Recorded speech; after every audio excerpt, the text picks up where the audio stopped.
Shinchan the हॉरेस्ट episode. आइए शुरू करते हैं। एपिसोड के स्टार्टिंग में एक रोबोट दिखाया जाता है जो अभी अभी टेलीपोर्ट होके आया था। वो रोबोट कहता है मैं जिस काम से ले आया हूँ उस काम को पूरा करके जाऊँगा। सीन शिफ्ट होता है और हम लोग को शिनचैन का सीन दिखाया जाता है। शिनचैन बैठ के खाना खा रहा था मगर अचानक से गोला बन के आता है और बहुत तेज ब्लास्ट हो जाता है। हम देखते हैं कि उसके अंदर तो एक आदमी है मगर यह आदमी 22वीं सदी से आया था और इसका नाम है कज़ामा। यही बात वो सारे परिवार वालों को समझाने की कोशिश करता है कि मैं कज़ामा हूँ, मेरी पूरी बात सुनो।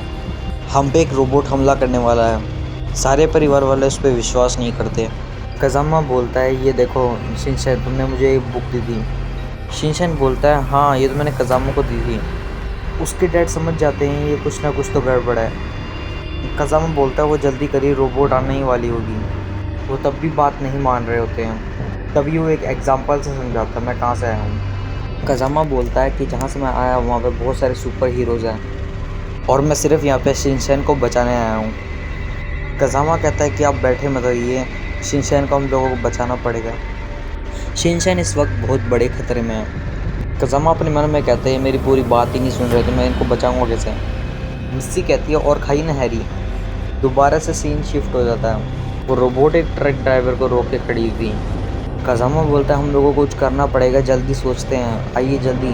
कैमरा एंगल चेंज होता है और हम लोग को दिखाया जाता है वहाँ का सीन जहाँ पे तबाही मचा के चले गई थी रोबोट। कज़ामा बोलता है कि रोबोट की पीठ के अंदर 2 बटन हैं, उनमें से अगर ब्लैक बटन को दबा दिया गया तो वो बंद हो जाएगा। शीरो भी ये सब बातें सुन रहा था। तभी अचानक से पूरा घर हिलता है। थोड़ा आगे जाने में हम लोगों को दिखता है कि कज़ामा उसकी तरफ देख रहा होता है। शिनचैन के पापा आता है और उसको एक जोरदार पंच पड़ता है। वो रोबोट घर के अंदर आ जाती है। कज़ामा उसको संभालने की कोशिश करता है मगर थी तो वो एक रोबोट ही ना, तो एक पंच में उसको पूरा जबड़ा हिला देती है। कज़ामा अपनी धरती चाट रहा था। आप लोग देख सकते हैं कज़ामा की शक्ल।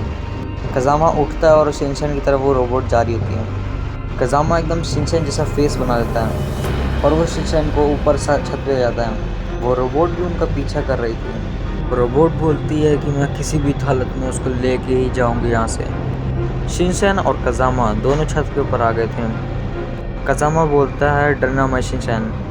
तभी हम देखते हैं कि रोबोट उठा के उसको ज़मीन में पटक देता है तो जोर से जाके नीचे गिरता है। रोबोट भी एक छलांग मारती है और नीचे की तरफ आ रही होती है। रोबोट ने इतनी ज़ोर से छलांग मारी कि धूल ही धूल हो गई। कज़ामा उसको धक्का देके घर के अंदर फेंक देता है। वो रोबोट मौका देके एक लकड़ी का टुकड़ा उठा के उसके सिर पे मार देती है। वो रोबोट उससे पहले खड़ी होती है, उसके 2 स्विच दिखते हैं। रोबोट इस वक्त खड़ी नहीं होती, वो खड़ी होने की कोशिश करती है। अचानक से देखती है कि ऊपर से कपड़े गिर रहे हैं। यहीं पे हमारा शिनचैन एक्शन कामिंग को भेजता है उसको रोबोट का बटन दबाने के लिए। इसके बाद हम लोग सीन ऊपर शिफ्ट होता है और हम लोग कज़ामा का सीन दिखाते हैं। उस रोबोट की वजह से छत टूटी थी। कज़ामा याद के तौर पे उस बुक को शिनचैन को दोबारा दे देता है और यहाँ पे छोटा वाला कज़ामा देखता ही रह जाता है उस बुक को। कहानी कैसी लगी कमेंट करके बताओ।